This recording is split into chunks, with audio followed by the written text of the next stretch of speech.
Sri Kuberan TV நேயர்களுக்கு சக்தி ஜோதிட குழுவின் சார்பாக பணிவான நமஸ்காரங்கள். சக்தி ஜோதிட குழுவின் சார்பாக அடியேன் KS ஐயங்கார், ஐயா ஹரிஹர மாம். இப்போ சனி வக்ரம் பத்தி பார்க்க வந்திருக்கும். இப்போ சனி வக்ரம் எப்போ ஆரம்பிக்கிறது? சனி பகவான் உத்திரட்டாதி 3ஆம் பாதத்திலிருந்து அவர் வக்கரகதி ஆரம்பிக்கிறார். இந்த வக்கரகதி எண்ணிலிருந்து ஆரம்பிக்கிறது. இந்த வக்கரகதியினால் என்னென்ன செய்ய வேண்டும், வக்கரகதி வர்றதுனால எந்தெந்த ராசிக்காரர்களுக்குன்றது பலன்களை பார்க்கும்பொழுது பார்க்கலாம். எளிய பரிகாரங்கள். சனி பகவான் வக்கரம்னா என்ன, இந்த வக்கரம் ஏன் ரொம்ப முக்கியமான விஷயத்தை தொடுது அப்படின்றதையும், இந்த வக்கரத்தினால் எந்தெந்த ராசிக்காரர்களுக்கு நன்மை கிடைக்கும் அப்படின்றதையும், இந்த வக்கரத்தின் மூலியமாக கஷ்டப்படக்கூடிய ராசிக்காரர்கள் என்னென்ன எளிய பரிகாரம், அதாவது காயத்ரி மந்திரம், சனி காயத்ரி, இல்லைன்னா சனி பகவானுக்கு உண்டான ஸ்லோகம், என்னென்ன எளிய வழிபாடு செய்யலாம், எந்த தெய்வத்தை வணங்கலாம், என்னென்ன அதாவது பொருட்களை தானம் கொடுக்கலாம், யார் யாருக்கெல்லாம் ஏழைகளுக்கு எந்த வகையான ஹெல்ப் எல்லாம் பண்ணலாம் அப்படின்றத பத்தி நம்ம ஐயா கிட்ட கேட்போம். ஐயா நல்லா அருமையா சொன்னீங்க. 15/7/2026 30/11/2026 வரையிலும் சற்றேறக்குறைய 139 நாள். அப்ப இதுல பலனடைய போற ராசிகள் அப்படின்னாக்க நம்ம மேஜரா பலனடைய கூடியவங்க அஷ்டமத்து சனி சிம்ம ராசிக்காரங்களுக்கு. அப்ப சிம்ம ராசிக்காரங்களுக்கு அஷ்டமத்து சனி வந்தா உடல் ரீதியான தொந்தரவு, வண்டி வாகனங்கள்ல சின்ன சின்ன கண்டங்கள் ஏற்படும். அதுல இருந்து ரிலாக்ஸ் ஆகக்கூடிய காலகட்டம் அப்படின்றது இந்த 139 நாள். அதுக்கு அடுத்தது அர்த்தாசிரம சனி யாருக்கு அப்படின்னா தனுர் ராசிக்காரங்களுக்கு. அஷ்டமம்னா 8, அர்த்தாசிரமம்னா 4. அப்ப இந்த தனுர் ராசிக்காரங்களுக்கு 15/7/2026 30/11/2026 வரையிலும் ரிலாக்ஸ். இத்தனை நாள் ஐசியூல இருந்தாங்க, ஜெனரல் வார்டில் வருவாங்க, திருப்பி அங்க போவாங்க, பட் ரிலாக்ஸ் டைம். அதுக்கு அடுத்தது பார்த்தா ஏழரை சனி அப்படின்றத பொறுத்தளவுக்கு 3 ராசிகளுக்கு இருக்கு. ஜென்மம் அப்படின்ற பொறுத்தளவுக்கு மீனம், விரயம் அப்படின்ற பொறுத்தளவு கும்பம், அதுக்கு அடுத்தது பாதம் அப்படின்றது மேஷம். அப்ப இந்த 3 ராசிக்காரங்க, தனுர் ராசிக்காரங்க, இதை தவிர சிம்ம ராசிக்காரங்களுக்கு ரிலாக்ஸ் ஆன டைம் அப்படின்றது இந்த 139 நாளும். அப்ப இந்த 139 நாள் அவர் இது வேலை செய்ய மாட்டாரா அப்படின்னா, கொடுக்கக்கூடிய கெடுபலன்களின் தன்மையை குறைப்பார். சாமி மாறிட்டாங்கன்னா உடனே நாங்க ஃப்ரீ ஆகிப்படுமா? ஃப்ரீ கிடையாது, ரிலாக்ஸ். ரொம்ப நேரம் பயணம் பண்றோம், ஒரு இடத்துல ஹோட்டல்ல சாப்பிட்றோம், அது ரிலாக்ஸ் ஆகிறோம், அதுக்கப்புறம் புத்துணர்ச்சி பெறோம். அதே மாதிரி இப்ப இந்த 5 ராசிக்காரங்களுக்கும் அதிர்ஷ்டம் வரக்கூடிய நாட்கள், பிரச்சனையில இருந்து தப்பிக்கக்கூடிய நாட்கள். இந்த காலகட்டங்கள்ல நீங்க விநியோகிக்க வேண்டியது எள் தானம். அடுத்தது காகத்துக்கு சுடு சாதம். ஒரு சில பேர் மீந்து போன பழைய சாதத்தை வைப்பாங்க, அந்த பாவம் பண்ணவே கூடாது, அது பண்ணக்கூடாது. அதுக்கு அடுத்தது இரும்பு தானம். இந்த கைகால் ஊனமுற்றவங்களுக்கு கைத்தடி மற்றும் இதை வாங்கி கொடுக்கிறது. அதே போல எண்ணெய் தானம். இருக்கக்கூடிய பிராமணர்களுக்கு, அந்தணர்களுக்கு, சிவாச்சாரியார்களுக்கு எண்ணெய் தானம். அதே போல கோயில்களுக்கு, அந்த தேவிகளுக்கும் இவங்களுக்கும் காலையில அபிஷேகம் செய்யறதுக்கு நாட்டு செக்கு நல்லெண்ணெய் வாங்கி கொடுங்க, தானம் பண்ணுங்க. அதே போல அந்தணர்களுக்கு வேஷ்டி துண்டு வாங்கி கொடுங்க. அதுக்கு அடுத்தது பார்த்தோம் அப்படின்னாக்க வணங்க வேண்டிய தெய்வங்கள் அப்படின்றது எம்பெருமான் விநாயகர். சனீஸ்வர பகவானுக்கு கட்டுப்படக்கூடியவர். சனீஸ்வர பகவான் யாருக்கு கட்டுப்படுவார் அப்படின்னா எம்பெருமான் விநாயகருக்கும் எம்பெருமான் ஆஞ்சநேயருக்கும். இதை தவிர நரசிம்மருக்கும் சுதர்சனருக்கும், அதே போல கார்த்த வீரியன் அப்படின்ற சுவாமி இருக்காங்க, அவங்களுக்கு கட்டுப்படுவாங்க. அப்ப இவங்களுக்கு எல்லாம் இந்த காலகட்டங்கள்ல தானம் பண்ணும்போது இருக்கிறதுலயே ரொம்ப சிறந்த தானம் நிதானம். அதுக்கு அடுத்தது அன்னதானம். அப்ப இதே போல இந்த அன்னதானங்களும் ஒவ்வொரு சனிக்கிழமையும் நீங்க இருக்கிற இடத்துக்கு பக்கத்துல உள்ள இந்த கார்பரேஷன்ல வேலை பார்க்கறவங்களுக்கு அன்னதானம் செய்யும் பொழுது, அதே போல அவங்களுக்கு காலுக்கு பாத அணி வாங்கி கொடுக்கும் பொழுது, கைத்தடி வாங்கி கொடுக்கும் போது வரக்கூடிய கெடுபலன்களின் தன்மையை குறைக்கக்கூடியது இந்த சனி வக்ரம். அப்ப இந்த 139 நாளும் இந்த 5 ராசிக்காரர்களும் ரிலாக்ஸா இருக்கலாமா? ரிலாக்ஸா இருக்கலாம். ஐயா அருமையா சொன்னீங்க. அதாவது சனி பகவான் வக்ர நிலை அடைகிறார். இப்போ இதற்கு ஒரு எளிய பரிகாரம்னு சொன்னீங்க. இதை தவிர உங்களால மூவ் பண்ண முடியல, வெளியிலேயே போக முடியல, எதையும் வாங்கி கொடுக்கக்கூடிய சக்திகள் இல்லை அப்படின்ற பொசிஷன்ல என்ன பண்ணலாம் அப்படின்னும் பொழுது, சனி பகவானுக்கு உண்டான எளிமையான வீட்டிலேயே சொல்லக்கூடிய ஸ்லோகம் இருக்கு. அதாவது சனி ஸ்லோகம் அப்படின்னு சொல்லக்கூடியது. அந்த சனி ஸ்லோகம் அப்படின்னு சொல்லக்கூடியது என்ன அப்படின்னா, நீலாஞ்சன சமாபாசம் ரவிபுத்திரம் யமாகிரஜம் சாயா மார்த்தாண்ட சம்போதம் தன் நமாமி சனேஸ்வரம் அப்படின்ற இந்த சனி ஸ்லோகத்தை ஒரு நாளைக்கு 8 முறையாவது ஜபிச்சுட்டு வர்றதன் மூலியமாக உங்களுக்கு வரக்கூடிய வந்த எந்த பிரச்சனைகளும் தீரக்கூடும். சரி, இதை தவிர உங்களுக்கு சனி காயத்ரி மந்திரம் இருக்கு. காகத்வஜாய வித்மகே கட்க ஹஸ்தாய தீமகி தன்னோ மந்த பிரச்சோதயாத்து அப்படின்னு சொல்லக்கூடிய இந்த சனி காயத்ரி மந்திரத்தையும் ஒரு நாளைக்கு 8 முறை சொல்லி கொண்டு வரும் பொழுது உங்களுக்கு வரக்கூடிய பிரச்சனைகள் நிச்சயமாக போகும்.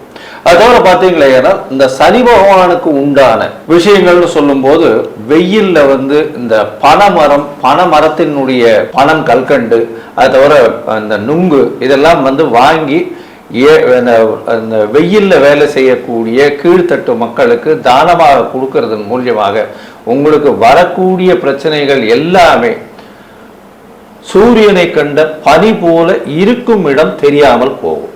சரி, நம்ம இப்ப ஒவ்வொரு ராசிக்கும் என்னென்ன நற்பலன்கள் என்னென்ன கெடுபலன்களை இந்த சனி வக்ரம் உண்டான 139 நாள் கொடுக்குறாங்கன்னு பார்ப்போமா? அன்பார்ந்த ரிஷபராசி என்பர்களே, எப்பொழுதுமே சுக்கிரனுக்கு சனி நட்பு அப்படின்னு சொல்லக்கூடிய காலகட்டங்கள். அப்படியேற்பட்ட சனி பகவான் உங்களுக்கு ராசிக்கு 11ல் இருக்கிறாரு. கர்மகாரகன் அப்படின்னு சொல்றதும் சனி பகவான். அப்ப அந்த கர்மஸ்தானத்துக்கு உண்டான சனி பகவான் 10க்கு உண்டானவர் 11ல் இருக்காரு. அப்ப கடந்த காலகட்டங்கள்ல இந்த சனி பகவானால் ஏற்பட்டிருக்கின்ற லாபங்களின் தன்மை குறைஞ்சிருந்துச்சு. இந்த சனி வக்ரம் ஏற்பட்டதுனால, ரிட்ராகேஷன் ஆனதுனால லாபங்களில் தொடர் முன்னேற்றம் இருக்கக்கூடிய வாய்ப்புகள் உண்டு. இந்த 139 நாளும் இந்த ரிஷபராசியை சேர்ந்த அன்பர்களுக்கு லாபங்கள்ல தொடர் முன்னேற்றம் இருக்கும். சரி, அதுவும் பார்த்தோம் அப்படின்னாக்க ரிஷபம் அப்படின்னாக்க சுக்கிரன். அப்ப சுக்கிரன் அப்படின்னாக்க கலைத்துறையை சேர்ந்தவர்களுக்கு, சின்னத்திரை பெரிய திரை சேர்ந்தவர்களுக்கு கடந்த காலகட்டங்களில் வெற்றி கிடைக்காம இருந்துச்சு. அப்ப இந்த காலகட்டங்களில் வெற்றி கிடைக்கிறதோடு இல்லாம புதிய புதிய வாய்ப்புகளும் கிடைக்கும். அதை தவிர 10ல் ராகு இருக்கிறதுனால வெளியூர் வெளிமாநிலம் வெளிநாடு பயணங்கள் மேற்கொண்டு அங்க ஷூட்டிங் போகும்போது அதுக்கு உண்டான வருமானம் கிடைக்கக்கூடிய வாய்ப்புகள் உண்டு. இங்க 1 மடங்கு வருமானம்னா அங்க 3 மடங்கு வருமானம் வரக்கூடிய வாய்ப்புகள் உண்டு. அதே போல் சாஃப்ட்வேரில் ஹார்ட்வேர் ப்ரோக்ராமர் செய்யக்கூடியவங்க, ஆப்ஸ் செய்யக்கூடியவங்க, இவங்களுக்கு எல்லாருக்குமே வெற்றி வெற்றி வெற்றி. இன்னைக்கு நம்ம பார்த்தோம் அப்படின்னாக்க ஏஐ டெக்னாலஜி கோல வச்சுக்கிறது. அப்போ இந்த ரிஷபராசியை சேர்ந்த அன்பர்களுக்கு ஏஐ டெக்னாலஜி படிச்சிங்க அப்படின்னு சொன்னாக்க வெற்றி வெற்றி வெற்றி கிடைக்கக்கூடிய வாய்ப்புகள் உண்டு. சரி, அடுத்தது எப்பொழுதுமே பார்த்தோம் அப்படின்னாக்க சனி பகவான் நின்ற இடத்தையும் கெடுப்பார், பார்த்த இடத்தையும் கெடுப்பார் அப்படின்னு ஜோதிட சாஸ்திரத்தில் சொல்லியிருக்கு. இப்போ சனி பகவான் 11ஆம் இடத்துல இருந்து தன்னுடைய விசேஷ பார்வையான ராசியை பார்க்குறாரு. சாமி, ராசி சனி பார்த்தா போயிடுமே, உடல்நல ரீதியான தொந்தரவு வந்துடுமே அப்படின்னு இருந்தவங்களுக்கு சனி வக்ரகதி அடைஞ்சதுனால, அவரே பலம் இழந்ததுனால, அவருடைய 3ஆம் பார்வையா ராசியை உங்களுக்கு பார்க்கறதுனால கடந்த காலகட்டங்களில் இருந்த உடல்நல தொந்தரவுகள் கிராஜுவலா கன்சிஸ்டண்டா விலகும். சரி, அதுக்கு அடுத்தது பார்த்தோம்னாக்க சனி பகவானுடைய 7ஆம் பார்வை, சனி பகவானுடைய 7ஆம் பார்வை கன்னியில விழுது. அதுக்கு அடுத்தது சனி பகவானுடைய 10ஆம் பார்வை தனுர்ல விழுது. அந்த தனுர் அப்படின்றது 8ஆம் இடம். அப்ப இந்த 5ஆம் இடத்திலும் 8ஆம் இடத்திலும் சனி பார்க்கின்ற நற்பலன்கள் என்ன கெடுபலன்கள் என்னன்றதை நம்மளுடைய கே.எஸ். ஐயங்காரவங்க சொல்லுவாங்க. ஐயா, அற்புதமா சொன்னீங்க. ரிஷபத்தை பொறுத்தவரை 11ஆம் இடத்தில் இருக்கக்கூடிய சனி பகவான் உங்களுடைய ராசியை பார்க்கிறார். உங்களுடைய ராசியை பார்க்கறதன் மூலியமாக இவ்வளவு நாளா உடல்நிலையில சற்று பின்னடைவு இருந்தது. இருந்தாலும் இந்த ரிஷப ராசிக்காரர்களை பொறுத்தவரையிலும் இப்போ நல்ல ஒரு ஏற்றமான காலம். ஏன்னா உங்களுக்கு இப்போ சனியினுடைய வலிமை சற்று கம்மியாக இருக்கும் வக்கரகதியின் போது. அதனால உடல் நலத்துல நல்ல முன்னேற்றம் ஏற்படக்கூடிய வாய்ப்புகள், தெளிவான சிந்தனை வரக்கூடிய வாய்ப்புகள், எடுத்த காரியங்களில் வெற்றி பெறக்கூடிய வாய்ப்புகள், மூத்த சகோதர சகோதரிகள் மூலியமாக அனுகூலமான நல்ல விசேஷங்கள் கிடைக்கக்கூடிய காலகட்டமாக அமைய போகிறது. உங்களுடைய ராசிக்கு பார்த்தீங்கன்னா சப்தமத்துல சனி பகவான் உங்களுடைய ராசிக்கு 5ஆம் இடத்தை பார்க்கிறார். 5ஆம் இடத்தை பார்க்கும் பொழுது என்ன ஆகும்? வக்கர சனி அப்படின்னு பார்க்கும் பொழுது உங்களுடைய குழந்தைகள் மூலியமாக சிறு சிறு தொல்லைகளை உண்டாக்கக்கூடிய வாய்ப்புகள் இந்த காலகட்டத்தில் நிச்சயமாக இருக்கும். குழந்தை பிராப்தி பார்த்து கொண்டிருப்பவர்களுக்கு சற்று பின்னடைவு இருக்கக்கூடிய வாய்ப்புகள் இந்த காலகட்டத்தில் நிச்சயமாக இருக்கும். உங்களுடைய ராசிக்கு பார்த்தோம்னா புதிய பதவி, புகழ், அந்தஸ்து, கௌரவத்தில் சற்று கலங்கம் வரக்கூடிய வாய்ப்புகள் இந்த காலகட்டத்தில் உண்டு. ஆனால் ப்ரமோஷன் நிச்சயமாக கிடைக்கக்கூடிய வாய்ப்புகள் இந்த காலகட்டத்தில் நிச்சயமாக இருக்கும். உங்களுடைய ராசிக்கு பார்த்தீங்கன்னா 10ஆம் இடம் அப்படின்னு சொல்லக்கூடிய தனுசுவையும் சனி பார்க்கிறார். அதாவது ராசிக்கு 9ஆம் இடம், உங்களுடைய ராசிக்கு 9ஆம் இடம் சனியினுடைய பார்வை 10ஆம் இடத்துல உள்ளது. இதன் மூலியமாக பார்த்தேனால் தனுசு சனி பார்க்கிறார். சனி பார்க்கும் பொழுது அது 8ஆம் இடத்துல உள்ளதுனால நல்ல ஒரு ஏற்றம் கிடைக்கக்கூடிய, வெளிநாடு போயிட்டு வரக்கூடிய, மறைந்த இடத்திலிருந்து பணம் வரக்கூடிய வாய்ப்புகள் எல்லாமே இந்த காலகட்டத்தில் நிச்சயமாக கிடைக்கும். இன்ஃபேக்ட் ரேஸு, லாட்ரி, ஷேர்ஸு இந்த மாதிரியான விஷயங்கள், மண்ணுக்குள்ளேருந்து வரக்கூடிய புதையல்கள் இதெல்லாம் உங்களுக்கு இந்த காலகட்டத்தில் நிச்சயமாக கிடைக்கும். அதை தவிர ஆட்கள் அதிகமாக போட்டு வேலை செய்யக்கூடிய, வாணிபம் செய்யக்கூடிய, வியாபாரங்கள் செய்யக்கூடிய ஸ்தலங்கள், அதோட மேனுஃபேக்சரிங் யூனிட்ஸு இதிலெல்லாம் பார்த்தீங்கன்னா ஆட்கள் அதிகமாக போட்டு பண்ணக்கூடிய இடத்துல சிறு சிறு தொல்லைகள் வந்தாலும் உங்களுக்கு சாதகமாக முடியக்கூடிய காலகட்டமாக இது அமைப்போகிறது. இந்த காலகட்டத்தில் உங்களுடைய தசாபுக்தி அந்தரம் சூக்ஷ்மம் அந்த அளவுக்கு விசேஷமாக இல்லை. அப்படின்னா என்ன ஒரு எளிய பரிகாரம் பண்ணலாம்? ஏதாவது தானம் பண்ணும்போது உங்களுக்கு அந்த பிரச்சனைகள் எல்லாம் தீருமா? இல்லை எந்த கோவிலுக்கு போயிட்டு வரலாம்னு ஐயா கிட்ட கேட்போம். ஐயா நல்லா அற்புதமா சொன்னீங்க. சைவத்திற்கு எப்படி நவ கிரகங்களுக்கு உண்டான ஸ்தலம் இருக்கோ அதே போல ஸ்ரீ வைஷ்ணவத்திற்கும் நவ திருப்பதி என்ற கிரகங்களுக்கு உண்டான ஸ்தலங்கள் இருக்கு. அங்க உள்ள பெருமாளே அந்த கிரகமாக ஆகிறார்.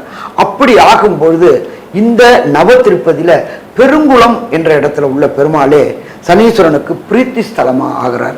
அப்ப கண்டிப்பா ஒரு முறை இந்த 139 நாள்ல 15/7/2026 30/11/2026 ஏதேனும் ஒரு சனிக்கிழமை பெருங்குளத்தில் உள்ள எம்பெருமானை சேவிச்சுட்டு வந்தீங்க அப்படின்னு சொன்னாக்க வர பிரச்சனை, வந்த பிரச்சனை அத்தனையும் விலகுமா? விலகும். சாமி எனக்கு பெருங்குளம் போகிறதுக்கு வாய்ப்பு இல்லை, ஏதாவது லோக்கலில் இது பண்ணுங்க அப்படின்னா வீட்டில் இருந்துக்கிட்டே ஜெபிக்கக்கூடிய மூல மந்திரம், அதாகப்பட்டது சனி பகவானின் காயத்ரி மந்திரம், சரணாகதி ஆகக்கூடிய காயத்ரி மந்திரம். ஓம் காகத்வஜாய வித்மகி கட்க ஹஸ்தாய தீமகி தன்னோ மந்த பிரஜோதியாத் 15/7/2026 30/11/2026 வரையிலும் ஒவ்வொரு நாளும் குறைஞ்சது 8 முறை காலையில ஸ்நானம் கழிச்சுட்டு பூஜை முடிக்கும் போது முன்னாடியே சொல்லிட்டு வந்துட்டீங்க அப்படின்னாக்க வர பிரச்சனை, வந்த பிரச்சனை விலகுமா? விலகும். சரி, அதுக்கு அடுத்தது தானத்தில் சிறந்தது அன்னதானம். ஒவ்வொரு சனிக்கிழமையும் உங்களுக்கு கீழே வீட்டில் வேலை பார்க்குறவங்களுக்கோ அல்லது தெரு கூட்டக்கூடியவங்களுக்கோ கார்பரேஷனில் வேலை பார்க்கக்கூடியவங்களுக்கோ அன்னதானம் செய்யலாம். ஒவ்வொரு சனிக்கிழமையும் குறைஞ்சபட்சம் 1 தயிர் சாதம் இல்லாட்டி எள் சாதம் ஒரு 8 பொட்டலம் இந்த 139 நாளில் வரக்கூடிய அத்தனை சனிக்கிழமையிலையும் தானம் பண்ணலாம். இதை தவிர காகத்துக்கு எப்பொழுதுமே காகத்துக்கு பழைய சாதம் வைக்கக்கூடாது, சுடு சாதம் வச்சுக்கிட்டு வரணும். அதே போல வயது முதிர்ந்தவர்கள், முதியோர் இல்லத்தில் உள்ளவங்களுக்கு கைத்தடி, இரும்பினாலான கைத்தடி வாங்கி கொடுக்கலாமா? கொடுக்கலாம். அதே போல கோயில் உள்ள இறைவனுக்கோ இறைவிக்கோ மாசத்துக்கு ஒரு 2 கிலோ நாட்டுச்சக்கு நல்லெண்ணெய் வாங்கி கொடுத்து 1 கிலோ நாட்டுச்சக்கு நல்லெண்ணெய் அந்த தேவியோட மேனிக்கு எப்போதுமே காலையில எல்லா தேவிகளுக்கும் தேவர்களுக்கும் அபிஷேகம் பண்ணிட்டு தான் பண்ணுவாங்க.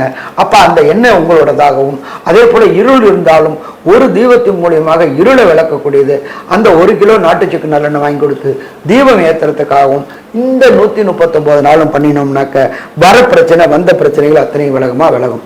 இதை தவிர அந்தணர்கள் மற்றும் சிவாச்சாரியர்களுக்கு வேஷ்டி துண்டு வாங்கி கொடுத்து அவங்க பாலம் படிஞ்சோம்னாக்களும் வெற்றி வெற்றி வெற்றி கொடுக்கக்கூடிய வாய்ப்புகள் உண்டு.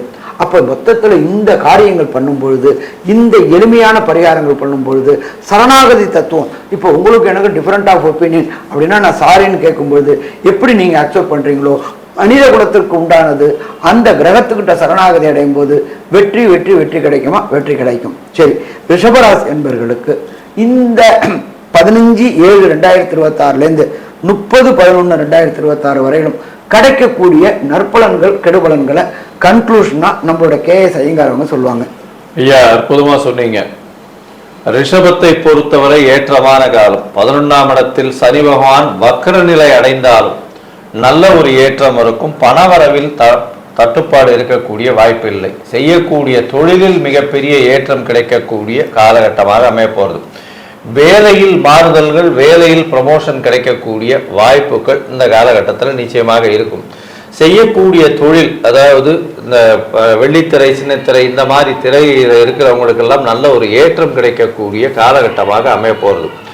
அதோட பார்த்தீங்கன்னா உங்களுடைய ராசிக்கு 5ஆம் இடத்தையும் சனி பார்க்கறதுனால உங்களுக்கு ப்ரமோஷன் வரக்கூடிய வாய்ப்புகள், படிக்கக்கூடிய மாணவர்களுக்கு நல்ல ஒரு ஏற்றம் இருக்கக்கூடிய காலகட்டமாகவும், மறைந்த இடத்தில் இருந்து அதீதமான செல்வங்கள் வரக்கூடிய வாய்ப்புகள் இந்த காலகட்டத்தில் உண்டு. திடீர் பணவரவு வரும், அதாவது இந்த இதிலிருந்து பூமியிலிருந்து கிடைக்கக்கூடிய ஆதாயங்கள், அதை தவிர ரோடு கான்ட்ராக்ட் அந்த மாதிரியான விஷயங்கள், திடீர் கான்ட்ராக்ட் அந்த மாதிரியான விஷயங்கள் கிடைக்கக்கூடிய, அரசாங்கத்திலிருந்து வரக்கூடிய சன்மானங்கள் வரக்கூடிய வாய்ப்புகள் இந்த காலகட்டத்தில் உண்டு.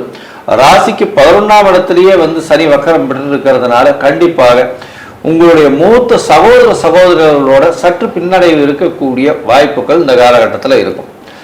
மொத்தத்தில் பார்த்தலையானால் இந்த ரிஷபராசிக்காரர்களுக்கு 139 நாளும் ஒரு நல்ல ஒரு ஏற்றமான காலம். உங்களுக்கு 90 விழுக்காடுகள் பெரிய மாற்றங்கள் கிடைக்கும் அப்படின்னு இந்த சக்தி ஜோதிட குழு சொல்லுது. நன்றி, நமஸ்காரம்.